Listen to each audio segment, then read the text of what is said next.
Everyone, what's going on? It's Hey Coach Ryan, episode 18. I'm Coach Ryan Knapp. Happy New Year. It's been about 2.5, 3 weeks since we shot an episode. We've been doing a lot of traveling, a lot of preparing for Baby West, who is coming April 6th. So it's just been a crazy time, and a lot of new athletes, a lot of athletes coming from Hey Coach Ryan episodes and watching and joining Miles to Go Endurance. It's been a busy time getting everyone onboarded, some people racing, family stuff. So we're here ready to shoot. Now we're in 2016. I got a bunch of emails like, hey, you're starting to shoot new videos and that. So here we are. So I really love the support and the people reaching out when we were kind of off the air, I guess you could say, to want to see new videos. So here we're at. We're ready to roll. It might seem a little subdued, this first episode back. It's about 12:30 in the morning here. Mrs. Hey Coach Ryan is sleeping, and so I would like to keep that happening. So just gonna be a little bit more toned down this episode, but we've got time to shoot it, so we're gonna go ahead and get rolling because I want to get these questions answered. So the question we're going to talk about today, we're going to talk about mental training. There's so much we can look at in terms of mental training. So I'm going to answer Amelia's question specifically with this, and we're going to cover mental training as we go. So Amelia is an athlete I've worked with for the last couple of years, and she ran her first marathon a couple weeks back, which I'm still super pumped about. She's been through a lot in terms of training and just dealing with setbacks and overcoming them, most not on her own, or most not even caused by her. Stuff that would come up that we dealt with, and she finally crossed the line. She attempted the Savannah marathon a couple months ago, but it was too hot, and she was behind the cutoff where they cut everyone off because it was too hot. So even though she was prepared for it and ready to roll, that wasn't her day. So she completed it and super pumped. But she's got some questions about mental things that happened during the race. So basically, we're going to look at some mental toughness. So what happened in her race was, as the race went on, the problem started to spiral, right? So when you go on, you just get more tired. So you're more tired generally at mile 20 than you are at mile 15, than you are at mile 10, and so on. So as she got more tired physically, the mental problem started to roll. And it wasn't even mental based on where she was physically. It was mental based on things around her. So for instance, as she started to get closer to the end of the race, the aid station started to pack up, and they were empty, and there weren't people around, and these types of lack of support sort of things, not necessarily from the race in a bad way, but just from feeling it all around. So how do you deal with that when all these things are happening? Well, one of the ways that this gets dealt with and that we'll know from the future is from experience. So you figure the first time you ever went to a race, how did you feel? You probably felt a little like uncertain and a little out of place. My first 5K, I'm like, they're giving me a bib. I'm like, where the hell do I put this thing? I don't know. They're giving me like pins. I'm like, why am I pinning this to me? Like, I'm going to put a hole in my shirt I just bought like 2 days ago. I had no clue what was going on. And it was super stressful, and mentally it was super stressful. And, as I've progressed in terms of running, and I've ran my first races at certain distances, there were things I wasn't mentally prepared for. Even though I've raced in a variety of distances, running my first 100 miler was different than running my first 100K mentally. It was different than running a 50 mile and a 50K and so on. So even though we have participated in a lot of races, we've run a lot of races, each first time out at each distance, you learn like, what is that distance like, and kind of the nuances for that happening. So now what we're going to do is we're basically going to take this huge email, which we're not going to go into point by point because we can deal with that specifically on a case by case basis, and figure out mentally what we need to work to focus on and how we're going to overcome that. If A, we're going to do B, C, D, and come up with a real chain of events, so to say, and a real some logic to follow as we go on to the race. And that's what I encourage everyone to do.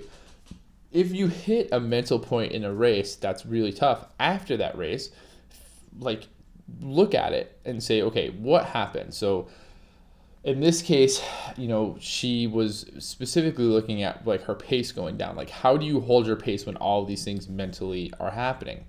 Well, it's actually tough to be able to do that when there's the lack of support that's around you. And we're going to talk about this Matt Fitzgerald book in an episode coming up. But in this book, in the chapter on what do you expect, page 218, he talks about something called the audience effect, which is basically stated as the influence of the presence of other people on an individual's behavior. So we basically, as humans, want to be seen as being good at something in front of people. And when we're in front of people, we want to do a good job. So in this case, it's actually very interesting because your ability to hold the pace, you were getting tired physically from it. But if you felt like you could hold it physically, but mentally you weren't there, the support also wasn't there around you. And we as coach, I rely on that as part of actually training out and understanding what sort of pace people are going to run. So if I'm a little hesitant on the pace they can run, but I know that they perform pretty well in a race, I am more confident to give them a pace that might be pushing it for them, but they're in a race environment. And this is why race environments are good, and having lots of people around for people that don't have some sort of, social anxiety from being around a big race, but they feel super pumped up about it. And you can turn out performances that maybe in practice or maybe in training you weren't able to do or you weren't able to sustain because of this audience effect. Because as we perform with large groups of people and we perform in front of people, we want to do better, and we're able to mentally, block out the things that would stop us, and we're able to have a better physical performance. So probably at Savannah, you felt better. And you felt better because there were lots of people around you and you were able to be a part of that group. Whereas basically at this race, as the race continued to go on, you felt more and more alone. As the physical things started to add up, mentally we weren't able to cope with those. And so then the feeling of like being alone happened, and it just compounded, and then it became what it did. At mile 18, you said it kind of started to suck. It was just hard to find that oomph, but that oomph was just coming from you. And as much as we want to say dig deep and all of these things, it's really tough to do. And we can work on that from this race experience. We'll be able to know that when it happens again, if it happens again, you can say, oh yeah, this happened at my first marathon. Now I have a little bit better coping skills to deal with it. Whereas the first time it's kind of happening and you're just taking it in, and it's really tough to deal. But I think this is important for the next race that we pick. We pick a race that's better surrounded by people, and that's going to give us a little bit of that push. And also mentally, when we're seeing things happen around us, we're able to kind of keep up with people and not basically look bad in front of them, which is just a social thing that we have as humans, where we want to be good in front of other people. We want to try hard. And there's a lot of people looking, so we do that. So that's what we want to look at in terms of the mental side of things. What we're going to do is look a little bit more in depth in this book. If anyone wants to pick up this book, I think it's fantastic. I'm going to do a specific show on this where we just talk about it. I got to come up with a little bit of an overview on it and dig into the notes a little bit more that I wrote. But it's called How Bad Do You Want It by Matt Fitzgerald. You certainly could find it on Amazon or anywhere. You can also follow Matt on Twitter and on Facebook too. He's super interactive, answers questions, and it just seems like a very nice guy.